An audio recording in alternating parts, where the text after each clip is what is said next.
Hi friends, welcome to day 9 of my poetry project.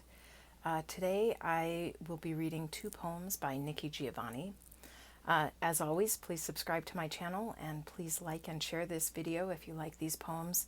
And an extra request for today, it would be super wonderful if people who are watching this would like to send poems to me that you'd like to hear me read. I have a bit of a list going, but I can already tell that at some point I'm going to run into a wall and be sort of stuck for what is the poem I want to read today. And I'm interested in reading poems that I don't already know. So if you have any that you'd like to hear me read, please send them along. Okie doke. Nikki Giovanni. This first one is titled Nikki Rosa. Nikki Rosa.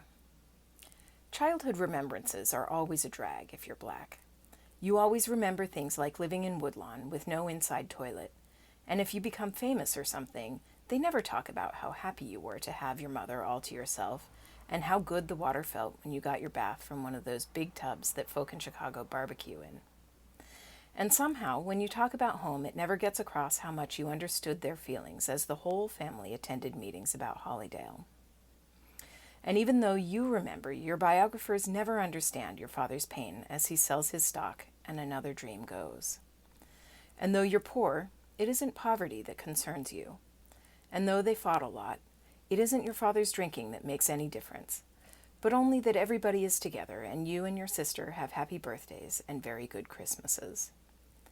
And I really hope no white person ever has cause to write about me, because they never understand. Black love is black wealth, and they'll probably talk about my hard childhood and never understand that all the while I was quite happy. One of the things I like about that is that it gives voice to something that I've heard a number of black people talk about, which is that the sort of media representation of black folks doesn't make space for black joy or the positive experiences of blackness. It's all about like how hard and difficult and underprivileged black people are, and that's a more personal take on the sort of sociological observation that I've heard a lot of people share.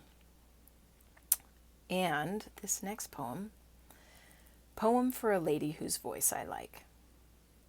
So he said, "You ain't got no talent. If you didn't have a face, you wouldn't be nobody."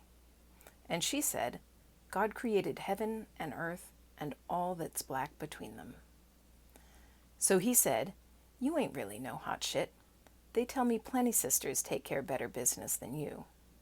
And she said, "On the 3rd day, he made chitterlings and all good things to eat and said, 'That's good.' So he said, 'If the white folks hadn't been under your skirt and been giving you the big play, you'd have had to come on uptown like everybody else."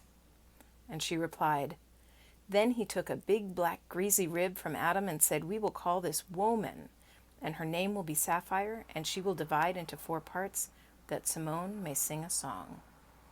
And he said, 'You pretty full of yourself, ain't you?' So she replied, 'Show me someone not full of herself, and I'll show you a hungry person.'" Thanks so much for joining me today. I hope I'll see you here tomorrow.